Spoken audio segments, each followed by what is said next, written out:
Hi folks, this is Michael Maya Charles at EAA AirVenture 2014. We have a very special guest today, and I hope you can hear me over all the noise back here with rivet guns and drills and so forth. What we're doing is we are building an airplane in the EAA booth here in 1 week. We hope to have the airplane not quite flyable, but pretty close by the end of the week, yes? And I am very fortunate to sit here with a woman from Ghana. Her name is Patricia Mawuli Porter. Did I get that right? That's right. Very good. And welcome. Thank you. Thank you. Thank you. So tell me your background and how did you end up helping youth in Oshkosh, Wisconsin when you live in Ghana? I'm a pilot professionally and an engineer as well. So I come from Ghana in West Africa, and at home I build a lot of the Zenith CH701s, and at the moment building the Zenith CH801, which is 4-seater version of the 2-seat. And about a month ago, I heard about EAA AirVenture, of course. About 3 years ago, I was here as well, my first time. And so this year, when I heard there was going to be a plane being built, which is going to be the CH701 Cruiser, and they had different teams. They have a lot of leaders to lead the teams, but unfortunately, there was no woman in the industry who already builds aircraft. And when I heard this, I said, I'm more than happy to come and help. And since in Ghana, already a lot of my focus is on women, teaching them aviation and engineering, I said, I'm more than happy to come and help the youth do this. And this is why I'm here. Wonderful. So when you say engineer, is that the equivalent of an airframe and power plant license in this country? What does engineer mean? I think most people will call it mechanic. Yeah. Okay, so a mechanic, and I understand you're also a CFI. And I'm the only woman's flight instructor in the whole of West Africa. You're amazing. Thank you. But everybody tells you that, right? I think, yes, everybody tells me I'm amazing. Wonderful. That's really great. So you've come up here and you've now spent all these, this is Thursday, and you have spent the first 4 days of the week working in this booth every day. Yes. And what are you right. mainly doing? Well, when I first started, my work was to lead the youth to be able to build the horizontal section of the aircraft, which is basically the stabilizer and the elevator. And so we did that in like 2 days, and everybody was kind of surprised because they thought it was going to take longer to do that. But I'm sorry, when you have done this before, it's kind of natural. It just comes really naturally, and I have the most amazing people working with me amongst every other person. They are young people and they are very enthusiastic, they are into it, they want to build aircraft. So for me, that was really cool. And they paid attention, they were ready to listen, and I learned a lot from them as well.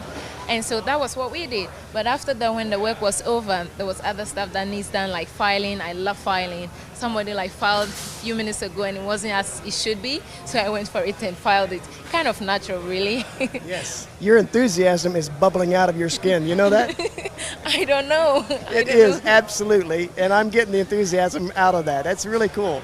And I'll bet you that's fun as a team leader to take the people that are wanting to help and turn that into driven rivets and completion. I think that's really cool because a lot of them, they came there the very first day really confused. They don't know what to do. And there was a manual in front of us with a lot of skins and other skeletons to put together. And hey presto, within 2 days we had that working. So for them, that was a lot of smile because, you know, there are certain things that when you are doing and there is no short-term sort of reward, kids like that sort of reward. Absolutely. So once they saw it, everybody was really thrilled. And for me, that's what makes me happy, since a lot of my work in Ghana is involving kids and coming in, getting experience. That was brilliant. And I think they are the best group I've ever worked with. The Evolution Flight Display System from Aspen Avionics delivers unique reliability and safety features to GA pilots and is truly the most flexible and affordable EFIS available. Aspen Avionics, a new way to look at avionics.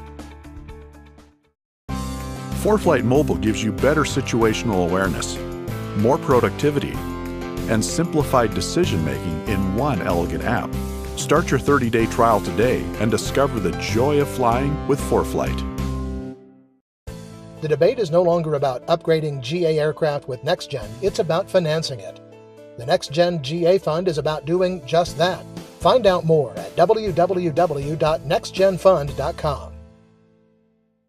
Waco Classic Aircraft now offers the Great Lakes 2T1A2. Inspired by the classic YMF 5D, it's smaller but with 180 horsepower, simpler avionics, and fully aerobatic. Waco lets you fly simply for the fun of it. www.wacoaircraft.com.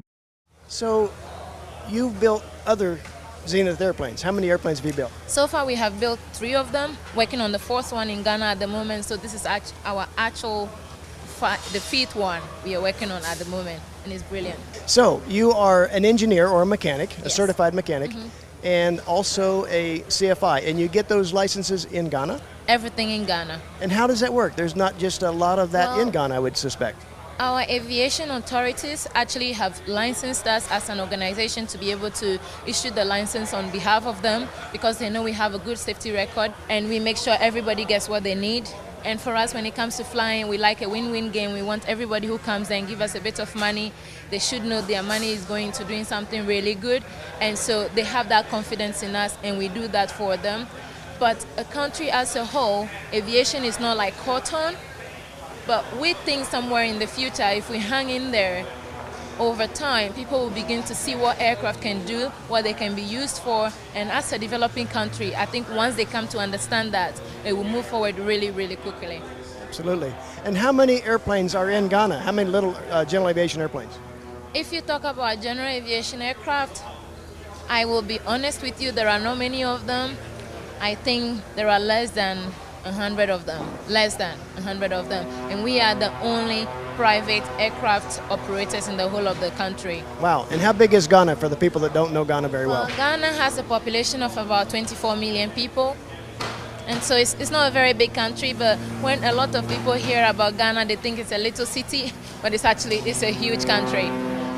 So all of this is an awful lot of stuff to do in life. I mean, you're working on airplanes, you're teaching people airplanes. I understand you have a couple of NGOs that you're also involved Yes. in to bring this information and this passion that you share with a lot of people back into the community so that other people can benefit from that. Is that true? Oh, absolutely. The other organizations we have are like other NGOs, but we have only one commercial business, and every money that we make from there, we kind of divert straight into our NGO, like the like of Aviation and Technology Academy. Basically, we take students from other schools, focusing on girls, because women don't have many places in aviation. Because if you look at the history, gone were the days where the women were the ones in charge of building the aircraft instead of going to the war front and fighting and flying the planes. I believe women actually make a lot of better pilots than men. And the men watching me shouldn't be jealous, but that's what the world works like. And so we kind of focus in the women. We bring them into our workshop. We give them a 3-day or 4-day experience of engineering, building aircraft, building other things, workshops, and aviation. This is to boost their confidence, their courage, that women can actually do things that men can do, and we can do them better. Example is me, Melissa. There are so many other women. I met 3 Roses today. I mean, Rosie Derivatives, Yes. and they were really awesome. They saw me and they were kind of surprised that a woman is drilling. This is what we need. Women have their place in aviation, and it's high time we encourage our young people, especially the women, to go into aviation, because there is a place in there. And the other organization, which is MOM, Medicine on the Move, at the moment, our Zenith CH701 we have like a huge hole in the bottom of the plane, and we take a lot of health educational materials. And when we go into rural communities where they don't have roads and potable water and education, we actually drop these packages to them to show them how to be healthy, washing their hands after using the loo, washing their hands before they eat, washing their hands before feeding their children is really important. And with this, we believe when we can do this in communities by changing lives through one flight at a time. And the common route is an airplane, is aviation. An airplane, exactly. Aviation is really huge, and it changes lives. Well, you are doing amazing things, and I salute you. And I thank you for spending some time with us, because it's important to get the message out of what you're doing and let other people know that it's possible for them as well. Oh, thank you for having me. Absolutely. Thank If a you. woman from Ghana can get this done, think about how easy it is for most of us in the U.S. We have Yeah. more resources and more I have a availability. punchline I like to always tell every young person, and for those of you who are listening or watching me, I want to say to you, if you're a young person, they're confused about what to choose as a career in your life, remember aviation has a lot of place for you, and the only way you can succeed is through hard work and determination.